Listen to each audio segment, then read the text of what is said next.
কই পালাবো? পরে তো আমার পাচার করতে হইব।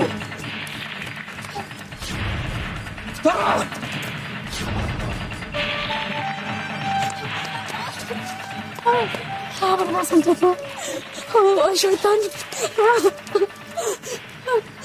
কে তুমি? তার আগে বলেন আপনি কে? আমি তোমাকে প্রশ্ন করলাম তুমি কে? কেন ওই মেয়েকে ধাওয়া করছো? এটা আমাদের ব্যাপার, এর মাঝে আপনি নাক গলাতে আসবেন না। মা তুমি বলতো সমস্যা কি? এই শয়তানটা আমার অন্য জায়গায় বিক্রি করে দিতে চাইছিল। আমি অনেক কষ্ট করে জায়গা থেকে পালিয়ে এসেছি। যদি নিজের জান বাঁচাতে চাস তাহলে এখান থেকে পালা। আপনি যদি আপনার নিজের জান বাঁচাতে চান তাহলে আমার শিকার ছেড়ে আপনি চলে যান। তুই যে আমার এখান থেকে চলে যেতে বলতেছস, তুই জানোস আমি কে? হ্যাঁ, আরে আন্ডার ওয়ার্ল্ডের ডন গুলজার খানের নাম শুনছস? হ্যাঁ, সেই গুলজার খান আমি। আজকে ভালো হয়ে গেছি বলে তুই সুযোগ পাইছস না? থাক, ভাগ এখান থেকে। আর যদি তোর কোনোদিন এই লাইনে না দেখি। আচ্ছা ওস্তাদ। হ্যাঁ, দাঁড়ান। রানা, ইবা, রানা, ইবা, তুমি এখানে? কি হয়েছে?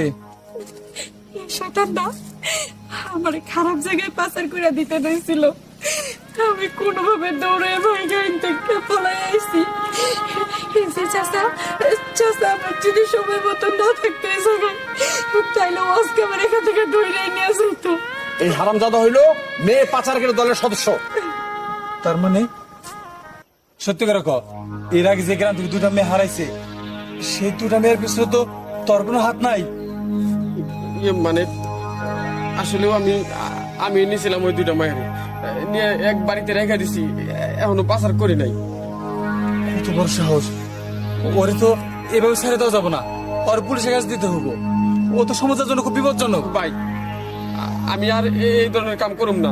আমি আপনার কথা দিতেছি, ওই দুই মাইয়ারে আমি ফেরত দিয়ে যাবো। আমি কোনোদিন এই যে কাম ধরছি, কোনোদিন এই লাইনে থাকুম না। বস, আমার আজকের মতো মাফ করে দেন, একটা সুযোগ দেন, আমি এই পাপ পথে আর থাকুম না। একদমই না, ওরা কোনো সুযোগই দেবেন না। আচ্ছা রাখ রানা, মেয়ে দুটা কই, কার বাসায়? আমাকে এক গোপন আস্তানায় আছে। আচ্ছা ঠিক আছে রানা, তুই ওরা নিয়ে বাসা যা, আমি ওরা নিয়ে যাই, মেয়ে দুটোর উদ্ধার করি আর ওরা পুলিশের কাছে দিই। হ্যাঁ, চল। অবশ্যই পুলিশের কাছে দিবেন। কত বড় সাহস! আরিবা, তুমি কই গেছিলে? আসলে আমি তোমার কাছে আইতেছিলাম, কিন্তু রাস্তায় ওই শয়তান লোকটা আমার ধাওয়া করছে।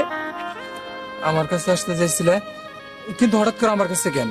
না, আমার আর তোমার বিষয়টা আমি বাড়িতে জানাইছি। জানানোর পর তারা বিয়ের সিদ্ধান্তটা নিয়েছে। এই খুশির সংবাদটা আমি তোমার দেওয়ার জন্য আসতেছিলাম, কিন্তু রাস্তায়। কি বললা? সত্যি বলতেছো? আমাদের বিয়ের কথা তোমার বাবা মা রাজি হয়েছে? আমার তো বিশ্বাস হইতেছে না। আচ্ছা, তোমার বাবা মা রাজি হয়েছে?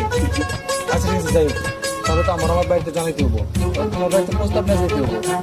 একটা কাজ করো, চলো তোমার আমি বাড়িতে দিয়ে আসি। জঙ্গলের পথটা খুব একটা ভালো না, তোমার দিয়ে এসে আমার আবার কাঠগুলো নিয়ে বাড়িতে যেতে হবে। ঠিক আছে, চলো। চলো।